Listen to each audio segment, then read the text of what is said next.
In November of 1932, a decorated British Army officer named Major G.P.W. Meredith aimed a Lewis machine gun at a mob of emus on a Western Australian farm. He pulled the trigger. The gun jammed, the emus scattered, and the Australian government quietly declared the operation a failure 12 days later. You were never taught this. Not because it was insignificant. Because it was embarrassing in a way that cuts right to the heart of how modern governments think about nature, veterans, and the land they promised people. Let's go back to the actual beginning.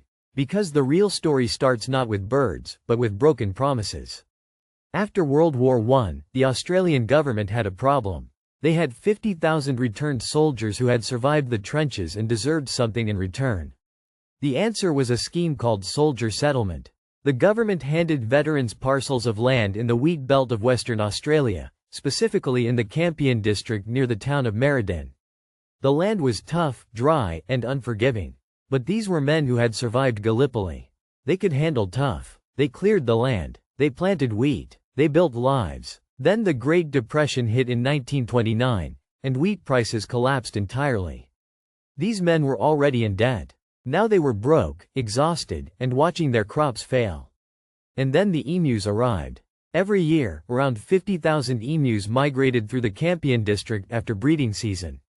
In 1932, the number that descended on the farms was estimated at 20,000 birds. These were not small creatures. An emu stands almost 2 meters tall and weighs up to 60 kilograms. They tore through crops. They broke down rabbit-proof fences that had taken years to build. They left wide paths of destruction through fields that struggling veterans could not afford to lose. The farmers lobbied the government desperately.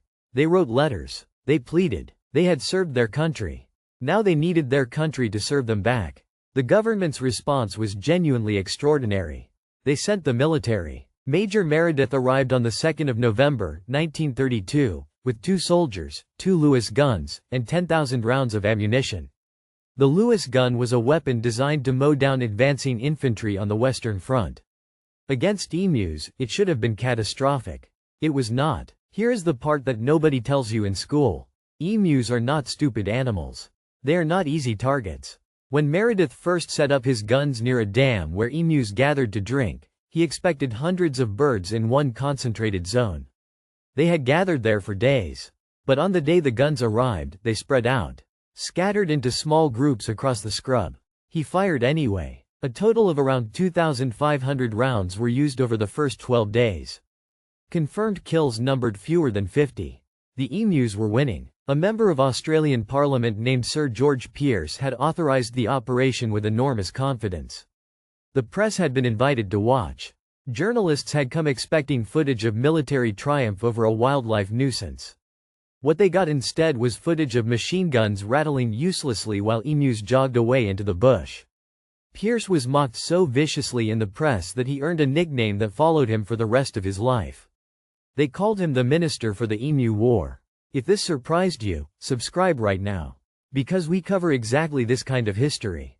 The parts they cut out of textbooks because they make the official version look ridiculous. Now here is the second layer. And this is the part that recontextualizes everything. The ornithologist who studied the emus during this period, Dominic Cervanti, made a remarkable observation. He noted that the emus seemed to operate with almost military-like adaptability. They split into small groups when threatened. They refused to bunch together. Individual emus that were shot but not killed continued walking for extraordinary distances before dying. Meredith himself said, and this is a direct quote, "If we had a military division with the bullet-carrying capacity of these birds, it would face any army in the world. They could face machine guns with the invulnerability of tanks." The commander of the operation was paying tribute to the birds. That happened. The campaign was officially withdrawn on the 8th of November, 1932. After political pressure, it was briefly restarted in mid-November, then again abandoned.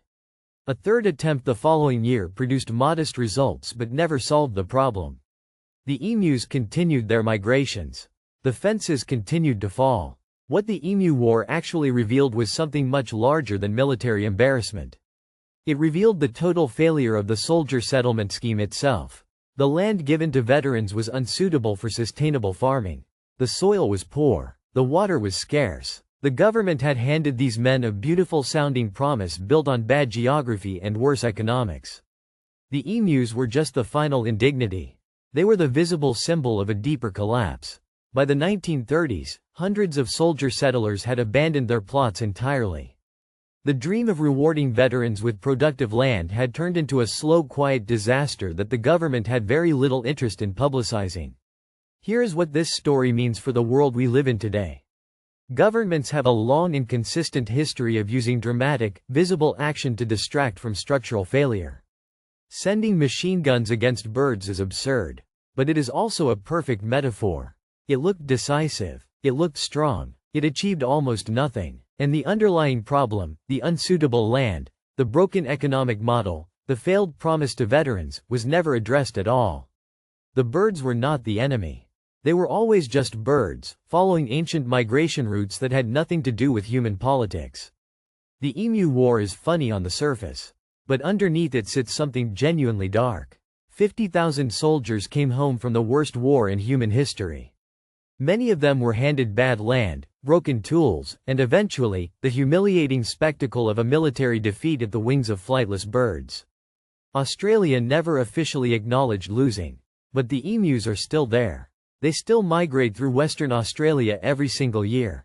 The machine guns are long gone. If you want more history like this, the kind that never made it into your classroom but explains exactly how power actually works, subscribe and hit the bell. We are just getting started.